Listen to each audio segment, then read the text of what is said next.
Hello दोस्तों, खुशी हम सबको चाहिए होती है, पर क्या आपको पता है खुशी को साइंटिफिकली स्टडी किया जाता है? अरे कौन खुशी? अरे वो वाली खुशी नहीं यार, ये सब क्या देखना पड़ रहा है। इसे पॉजिटिव साइकोलॉजी कहा जाता है। पॉजिटिव साइकोलॉजी एक ऐसी फील्ड है जहाँ पर ह्यूमन हैप्पीनेस और वेलबींग को स्टडी किया जाता है। इसमें काफी रिसर्च हुई है और आज हम रिसर्च फाइंडिंग्स को डिस्कस करेंगे। सबसे पहला हैबिट है ग्रेटिट्यूड, यानी आभारी होना। साइंस ने ये दिखाया है कि अगर हम लोग अपने दिन के अच्छी चीजों के लिए आभारी होते हैं तो फिर हमारी खुशी इंक्रीज होती है। इसीलिए आपको एक ग्रेटिट्यूड जर्नल मेंटेन करना चाहिए जहाँ पर आप अपने दिन के सारे अच्छे चीजों को लिख के रखेंगे। और डॉक्टर रॉबर्ट एमर्स के हिसाब से डिप्रेशन तक को ठीक करने की क्षमता ग्रेटिट्यूड रखता है।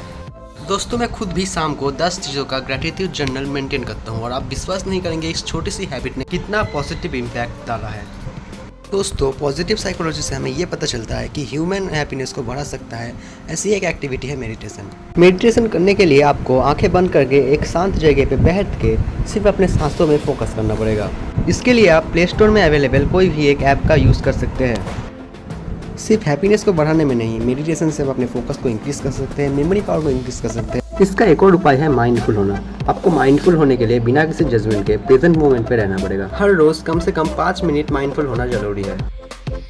रिसर्च से यही पता चला है कि हमारे ब्रेन का स्ट्रेस सेंटर कहने जाने वाला एमिगडाला का साइज माइंडफुलनेस प्रैक्टिस करने से श्रिंक हो सकता है। पॉजिटिव साइकोलॉजी की रिसर्च से हमें ये भी पता चलता है कि एक्ट ऑफ काइंडनेस यानी दया दिखाना हमारे हैप्पीनेस को बढ़ा सकता है। पर ध्यान रहे, यहाँ पर आपको जेन्युइनली ये काम करना है, आपको कोई नाटक नहीं करना किसी की हेल्प करने का। अब दोस्तों, हम सबको मालूम है कि आजकल दुनिया में लोग कैसे हैं, इसीलिए जरूरी नहीं है कि आप सिर्फ लोगों को ही दया दिखाओ, वो हो सकता है आप किसी जानवर को खाना खिलाए। दोस्तों, इसके बाद वीडियो में बहुत ज्यादा इंपॉर्टेंट टिप्स आने वाले हैं, इसीलिए अब वीडियो में थोड़ा सा फोकस करना शुरू कर दीजिए। तो दोस्तों, बात कुछ ऐसी है कि आप जैसा खाओगे आप वैसा ही बनोगे, और इसकी वजह से एक अच्छा खाना खाना, एक अच्छी डाइट को फॉलो करना आपके जिंदगी को बहुत हद तक इम्प्रूव कर सकता है। अब इसका कतई ये मतलब नहीं है कि आप पूरी तरीके से ही दूसरे खानों को खाना छोड़ ही दो और सिर्फ करेले के जूस को पी के अपना गुजारा करना शुरू कर दो, तो रहने दो फिर। पर आपको ये जरूर ध्यान रखना है कि आप टू मच फास्ट फूड ना खाएं।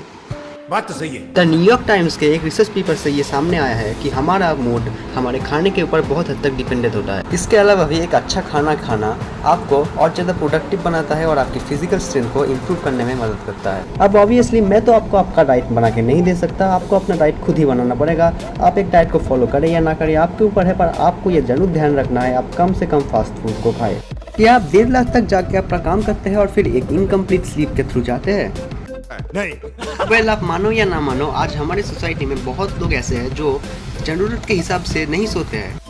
असल में यही ज़रूरत के हिसाब से ना सोना ही ह्यूमन बॉडी में बहुत सारे होने वाले प्रॉब्लम्स की जड़ है। अब मैं यहाँ पे आपको इंग्लिश कहावतें तो नहीं सुनाने वाला कि अर्ली टू बेड वगैरह वगैरह, बट हम जब सोते हैं हमारा बॉडी हील होता है, यानी अंदर से और बाहर से ठीक हो रहा होता है। इसीलिए आपने नोटिस किया होगा जिस दिन आप ठीक से नहीं सोते हैं उस दिन आपको बहुत ज़्यादा सुस्ती महसूस होती है। अब आपको सुन के ये जैसा भी लगे, पर देर रात तक जागना आपके शरीर के लिए बिल्कुल अच्छा नहीं है। अब मैं यहाँ पर आपको सुबह 4 बजे उठ के प्रैक्टिस करने का मोटिवेशन तो नहीं देने आया हूँ, पर ज़रूरत के हिसाब से कम 7 घंटे सोना आपके लिए बहुत ज़्यादा ज़रूरी है। पर इससे भी बड़ी समस्या है ओवर थिंकिंग। दोस्तों, ओवर थिंकिंग आज के यूथ के बीच में एक बहुत बड़ी समस्या है।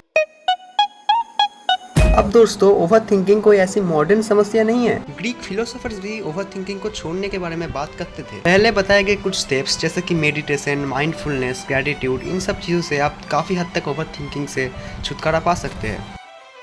पर अगर आपकी समस्या थोड़ी सी ज़्यादा ही बड़ी लेवल की है तो फिर इन सब चीज़ों से ज़्यादा फर्क नहीं पड़ने वाला। मतलब हाँ, अगर आप दिन में 1 घंटा मेडिटेशन कर पाए तो शायद कुछ फ़र्क पड़े या फिर बहुत ज़्यादा फ़र्क पड़े, पर ये सबके लिए पॉसिबल नहीं है। बात तो सही है। अब दोस्तों, ओवर थिंकिंग बंद करने के लिए आपको कुछ बुक्स पढ़ने की जरूरत है। No, God, please, no, no! मतलब अगर आपके पास बुक पढ़ने का टाइम या फिर इच्छा इतना भी नहीं है तो फिर आप इनके समरी को यूट्यूब में देख सकते हैं। अब आए ना लाइन पे। मैंने जो है कुछ रैंडम यूट्यूब चैनल्स के समरी का लिंक डिस्क्रिप्शन में दिया हुआ है, आप चाहो तो इनको देख सकते हो। अब अगर आपको ये वीडियो देख के अच्छा लगा तो चॉइस आपके पास है, आप सब्सक्राइब करेंगे या नहीं।